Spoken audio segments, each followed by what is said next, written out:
Hello and welcome back. This is a section over 4.1 notes, and we're going to be talking about ratio rates and unit rates.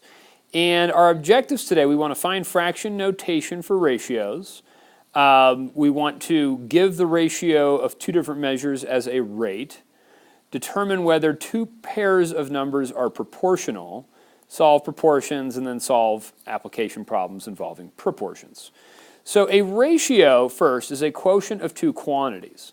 I like to think of a ratio simply as a fraction, okay? And a fraction, remember, is part of a whole.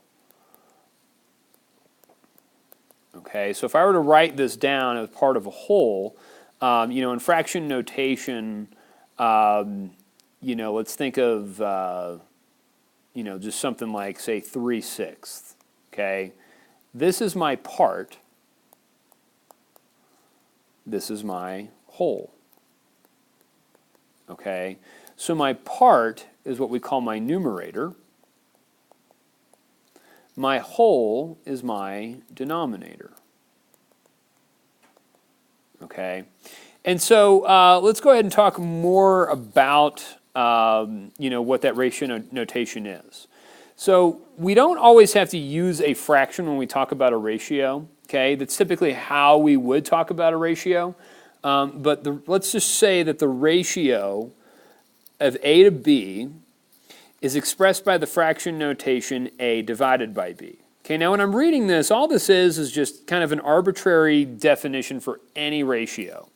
So what I'm going to do is I'm going to do this. I'm going to say the ratio of A to B is expressed by the fraction notation of A, where A is the numerator, okay, that's my part, and B is my denominator, that's my whole, okay. We could also use colon notation here for A colon B, and they all mean the same thing, okay. So if I wanted to take a look at this example and find the ratio of 6 to 8, okay, what I would do is I'm first going to label this 6 in red and 8 in blue. Okay, now what I want to do is I'm going to write this as a fraction, okay, in fraction notation. So I would say that this is 6 over 8, okay, or, okay, we could write this as 6 colon 8, okay. Now, when I look at both of these numbers, 6 divided by 8, okay, and that's in essence what I'm doing, okay. This is a division symbol here. When I have 6 over 8, these numbers can be this whole thing can be simplified, and I can get smaller numbers out of 6 and 8. And the reason why I know that is because they're both divisible by 2. And we want to make sure that we're dividing each of them by the same number, because when I do 6 divided by 2, then I'm really getting 3 out of that. And then when I do 8 divided by 2, I'm getting 4. And when I have 3/4 and I have 6/8, they mean the same thing. Okay, they're the same ratio. All right, it's just that 3/4 is in simplest terms. Okay, there's no common number that I could divide by 3 and also divide by 4. Okay, now I could do the same thing over here. I could divide 6 by 2 and I could divide 8 by 2, and that's going to give me a value of 3 to 4. Same thing. Okay, and they also mean the same thing. All right, and we can make these numbers bigger if we want, but that's kind of foolish. We just want to make them as small as we can. All right. So that's the idea. All right, let's take a look at the next one. Now the next one, we're really going to get into this idea of part of a whole, okay? And when we talk about this, let's go ahead and read through this problem. You're going to have a few problems like this on your homework, where Grammy Awards, so from 1959 to 2011, a total of 798 musical artists won Grammy Awards. That's an important number. I'm going to underline that because it says a total, okay, of 798. This is my whole, Okay. Make sure that looks like an arrow. Okay. All right. A total of 798 musical artists have won Grammy Awards for Record of the Year, Album of the Year, Best New Artist. Okay, the following bar graph shows the number of award winners from 4 musical genres. So 286 rock and roll genre groups have won Grammys. Okay, 151 for pop, 135 for R&B, 57 for country. Okay, so now I underline this part because it was the whole thing for all of them. Okay, depending on what the question is asking us. Okay, so let's go down here, and it says in part A, what is the ratio of the number of country winners to the number of rock winners? So for part A, what I'd want to do is I would want to say, okay, how many country winners have there been? 57 to however many rock winners, which is 286. So to 286. Okay, now if I wanted to find that ratio, what I would then write is I would just write 57 divided by 286. Okay, and I prefer to use fraction notation. You can use colon notation if you want. Now here's the weird part, is can you simplify this? What number could we multiply? Now these numbers don't have any common factors. They don't have a common number that I could divide into 57 or 286. Okay, so this is my simplest answer here. Okay, all right, let's take a look at part B. Part B says, what is the ratio of the number of pop, R&B, and country winners to the number of rock winners? So what I want to do is I want to do the sum of pop, which is 151, plus R&B, which is 135, plus country, which is 57, the sum of all those numbers, to rock, which is 286. Okay, 286. All right, so now let's go ahead and add 151, 135, and 57 together. And once I add all those up, I'm going to get a total of 343 to 286. Okay, now 340, if I were to write that as a ratio, I would just write it as 343 over 286. Okay. And it appears that these two numbers don't have any common factors, so there's no number we could divide into each of them. So we'll just go ahead and call that our ratio. Okay. The last one says, what is the ratio of the number of Grammy winners from genres other than rock, pop, and R&B in country to the total? All right, so this question's pretty interesting because it wants to know what other Grammy winners, other than from these categories, have won a Grammy.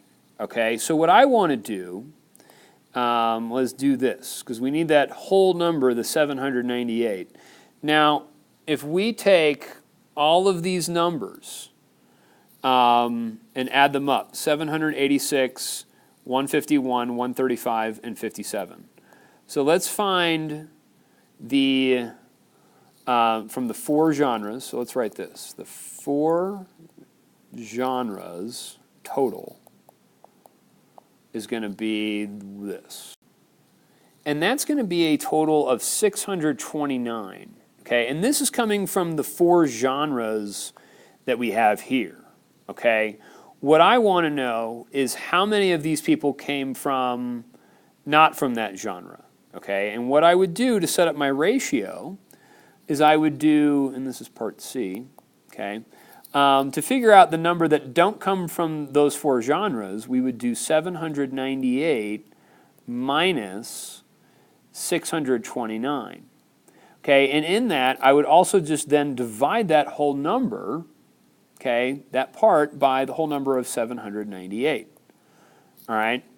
And so let's go through this. So if I do 798 minus 629, that's going to give me 169 out of 798. Okay, now this number, okay, now let's kind of put into context what this number, 169, is. This is the number of Grammy winners, not in the 4 genres. Okay, number of Grammy winners, okay, not in the 4 genres. Okay, and 798 is the total number of Grammy winners ever. Okay, and that's what we got. Okay, now that number, I don't know if we can simplify that. So, this is a rather tricky question, okay, but it does depend on you guys being able to, first of all, read this first paragraph, understand what's going on here, and understand what these numbers mean on the graph, okay, and then applying them to answer the questions appropriately. So you will have to do some arithmetic within those to figure out what those answers are. Okay, let's do one more example on ratios. And what I want to do, it says find the ratio of 2.4 to 10, and then simplify to find 2 other numbers in the same ratio. Okay, so basically what that means is it says get rid of the decimal. Okay, when it says simplify, that means get rid of the decimal. Okay. So what I want to do is first write out my ratio, okay? And let's do 2.4 to 10, so let's do 2.4 divided by 10, okay? Now to get rid of this decimal, because the decimal, the 4 is in the tenths spot, okay, what I want to do is I want to multiply this, both top and bottom, by 10, okay? And remember what happens when we multiply fractions, we just multiply across. All right, so if I do 2.4 times 10, that's going to give me 24. All right, and then if I do 10 times 10, that's going to give me 100. All right, now each of these numbers is divisible by, and what I want to do is I want to put this in simplest terms, okay? These numbers are actually both divisible by 4. So I could divide 24 by 4, and I could do 100 divided by 4. All right, and if I do 24 divided by 4, it's going to give me 6. And then if I do 100 divided by 4, I'm going to get 25. All right, so 6 divided by 25, I can't simplify that any further. The only numbers that are going to divide into 25 is 1, 5, and 25, and none of those are 6. Okay, would go into 6 as well. So that's my answer, okay, and that's my answer in simplest terms, okay.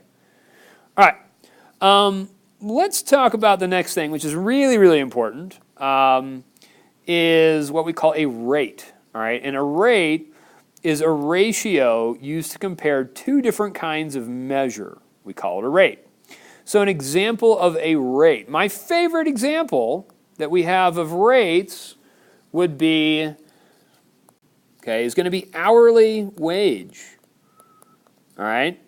And so when I think about a rate, I think of, let's say that you work in a job and you get paid, say, I don't know, $14 per 1 hour, okay? So when I talk about this rate, the different units of measure, this one is payment or cost. Okay, that's my numerator. And then my denominator would be time. Okay, and so you guys see these things all the time. Let's think about gas prices. Okay, how do you measure gas prices? And that would be, what's the cost per gallon right now? It's like $2.50, so let's just call it $2.50 per 1 gallon. okay? So the numerator is cost, and our denominator is a gallon is a unit of volume, okay? Another one we talk about all the time when we're talking about rates would be your speed on the highway. So let's say on the highway your average speed is what? 65 miles per 1 hour, okay? And this would be a distance and time, okay? So these are just certain things that you guys deal with all the time, okay? But you don't really think of them necessarily as rates. And so let's kind of take a look here at, you know, a few problems that we would have that you're going to encounter, okay? So the first example, okay, it says it takes 60 ounces of grass seed to seed 300 square feet of lawn, okay? What is the rate in ounces per square foot, okay? So what I want to do here is, it kind of tells me what the rate is, ounces per square foot. So when I see this part here, this kind of tips me off as to how I need to set up my ratio, okay? So a ratio of, and let's zoom in here, of say 60 ounces per 3,000 feet squared, okay? Now the rate itself, 60 ounces over 3,000 square feet, we can write it like that, but what I want to do is write this in simplest terms, okay? Now, when I do this, I kind of think of these as separate entities, okay? I look at my 60 over 3,000, and then I think of ounces per square foot as a separate part on the end. So let me do this. Let me do 60 divided by 3,000, and then let me put ounces per square foot, all right? So I need to just simplify my numbers first, but I just want to make sure that my label is there as well. So 60 and 3,000, that can simplify to, all right, and so what I have as a common factor, what I can divide out of each of these is actually 60, okay? So I can take 60 and divide both of them, and if I do 60 divided by 60, I'm going to get 1, and then in the bottom, I'm going to get 50, okay? So 1 ounce, okay, of grass seed can cover 50 square feet. And that is my rate that I'm looking for, okay? So, you know, in essence, what you want to set it up, you know, depending on how they want you to set it up. In this case, we wanted ounces per square foot. So ounces went on top, square feet went on the bottom, okay? And that's how I got, you know, that fraction there. Simplify that fraction, but then keep your labels the same. All right, let's take a look at another one, okay? And it says Martina bought 5 pounds of organic russet potatoes for $4.99. And what we want to know is what is the rate in cents per pound, okay? And so when I set up my ratio, because it says cents per pound, all right, that tells me what I need to do. Cents needs to go on top, okay, cost, and then pounds goes below. So when I set this up, I'm going to do cost, which is $4.99, and then divided by 5 pounds. Now, because they wanted cents up here, this is in dollar amount. So to get this into cents, what I would do is I would multiply this top part by 100. And that's okay to do. I don't have to do it to the bottom because I don't need to change that unit of measure. All right, so what I would end up getting was I would get 499 cents and then divide that by 5 pounds. okay? Now, this I would actually divide out, okay, and get 499 divided by 5. And that's going to give me a value of 99.8 cents per pound. Okay, and that's something that you would see at the grocery store every single time that you go. Okay? So every time, you like buy meat or you buy coffee or you buy anything, there is a cost per the weight for that item. Okay? And that's the idea. All right, on this next one, hourly wage, which we kind of already talked about, and what it says is that in 2011, Walmart employees earned on average $470 for a 40-hour work week. What is the rate of pay per hour? So this part right here, the writing here tips me off on what I need to do. And this says pay per hour. Okay, so what I want to start off with is 470 per 40 hours. So 470.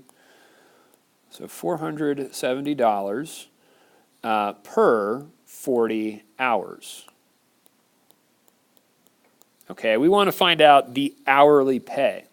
So if I were to take 470 and divide that by 40, and if I divide those, I'm going to get 11.75. But we have to keep our label, and this is dollars per hour.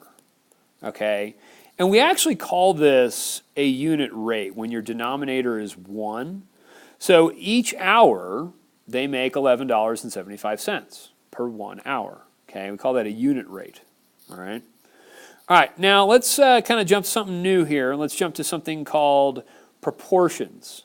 And the easy way for me to talk about whether something is proportional or not is that they are two equal fractions. Okay, fractions. Okay, now to test for equality here, what I want to do is I want to do what's called the cross product. Okay, and let's talk about an easy example here. Let's determine whether 1 and 2 and 3 and 6 are proportional. Okay, so if I were to set up my ratio between 1 and 2, okay, 1 over 2, is that equal to 3 over 6? Okay, and you probably are aware this is 50, 1/2. 3 is half of 6. Okay, so these will be proportional. But to test that if they are proportional, we cross multiply. And what I'm going to do is I'm going to do 3 times 2. Okay, 3 times 2. Is that equal? And I kind of put a little question mark here. Is that equal to 1 times 6? So 1 times 6. All right, and if I evaluate that, 3 times 2 is going to give me 6. Is that equal to 1 times 6? 1 times 6 is 6. And is this a true statement? And you have to ask yourself, is 6 equal to 6? And the answer to that is yes. And this is true. Okay, so if you cross multiply and you get the same thing, then they are proportional. And you say, yes, they are proportional. Proportional. Okay?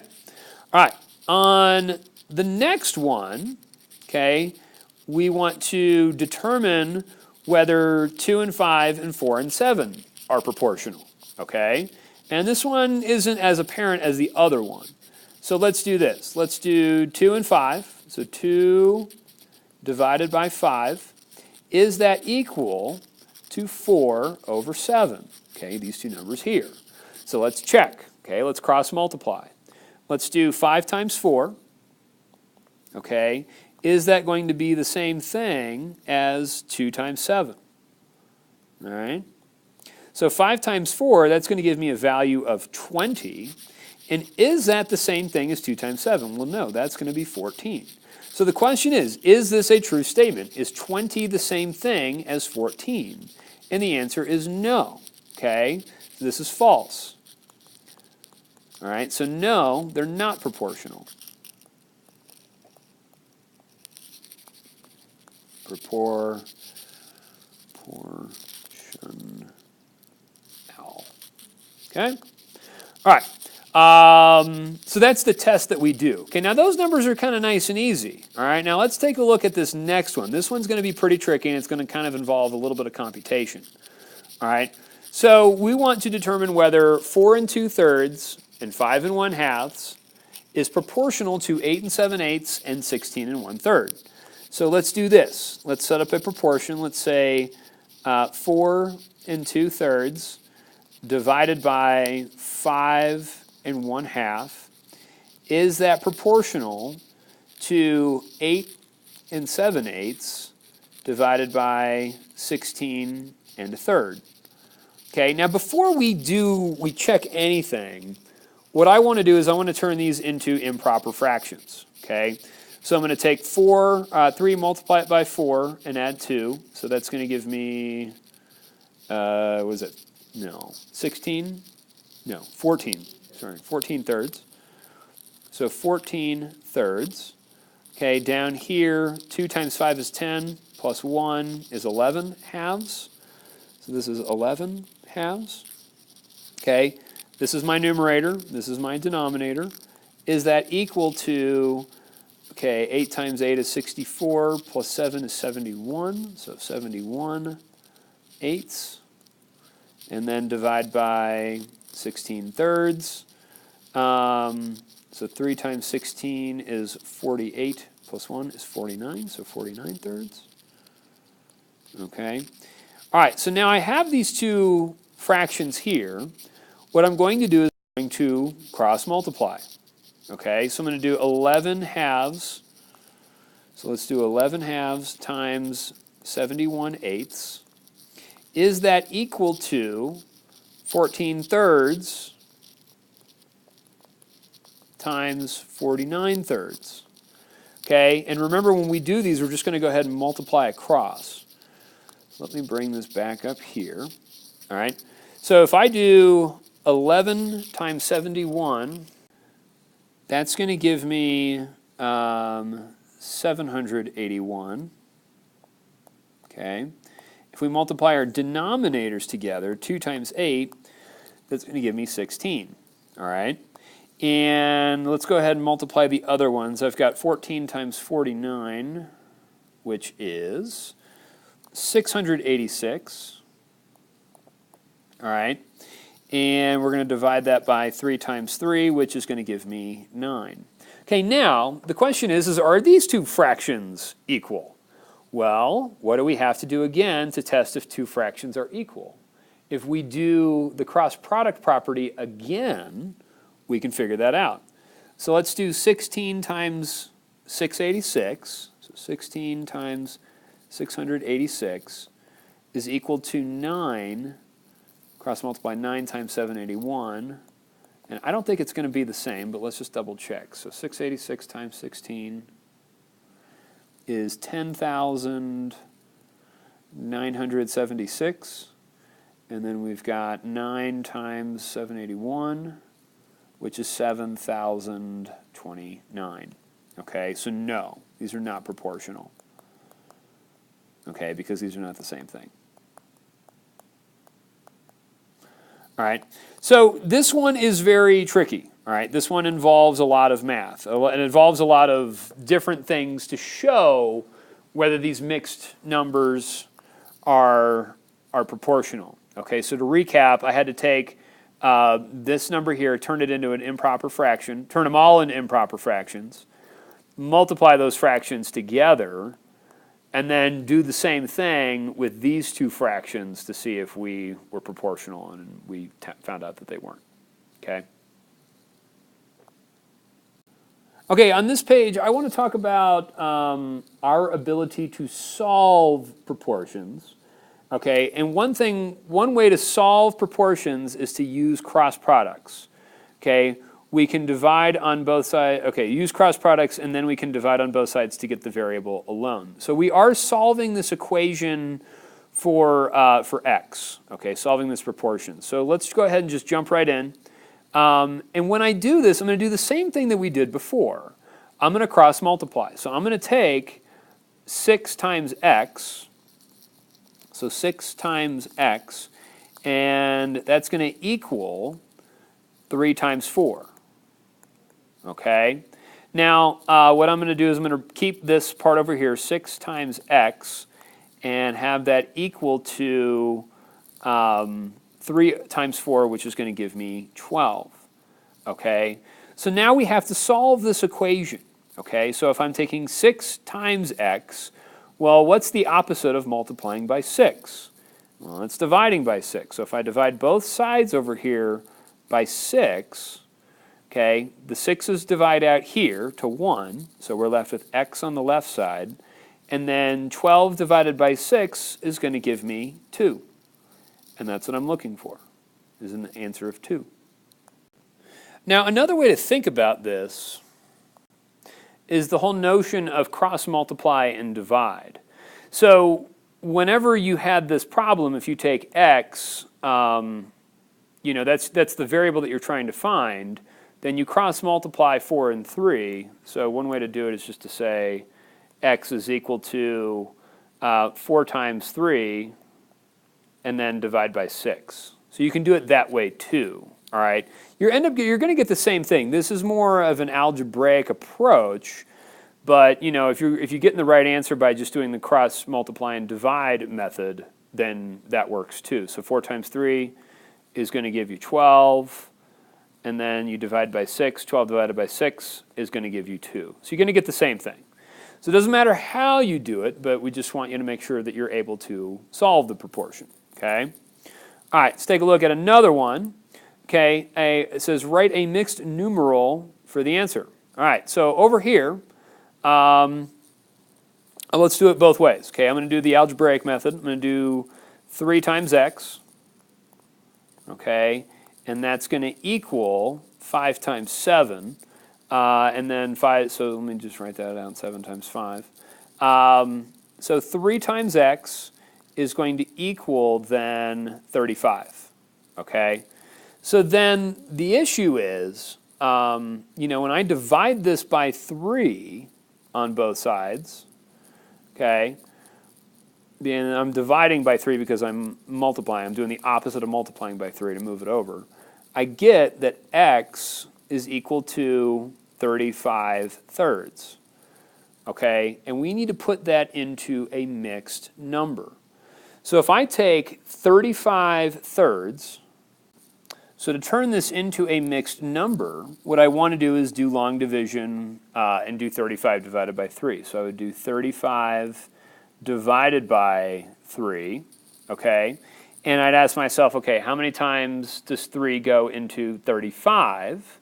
Okay, I know 3 times 11 is going to give me 33, and 3 times 12 is going to give me 36. So it's not going to go in evenly. So let's do 11, okay? Because that's less than 35. We want to go less than 35.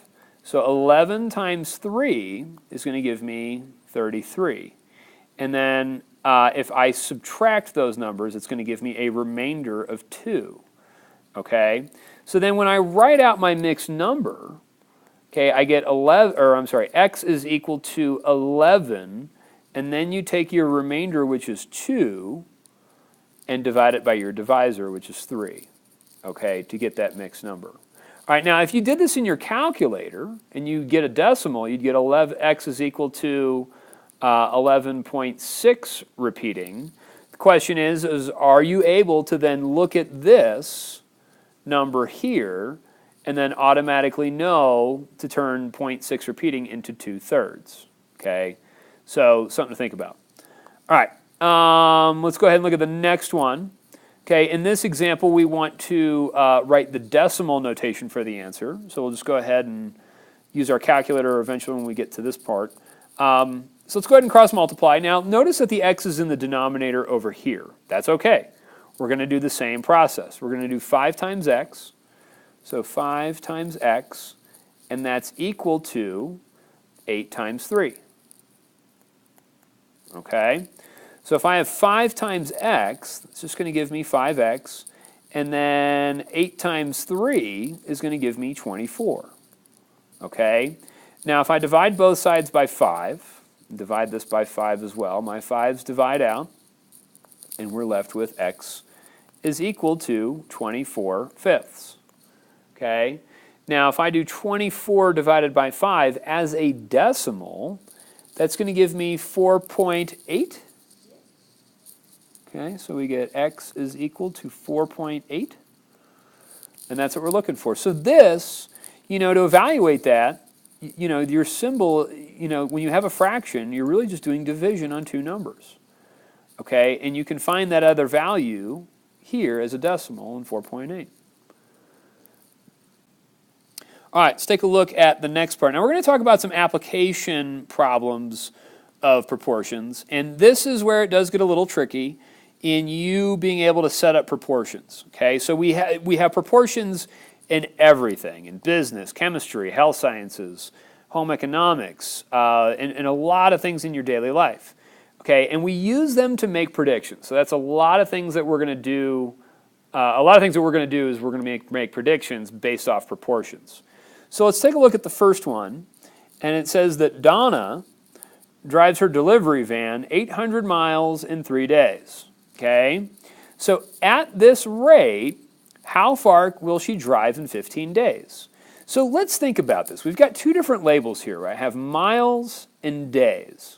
All right, let's go ahead and let's just set up a rate here, and let me zoom in here, and let's do miles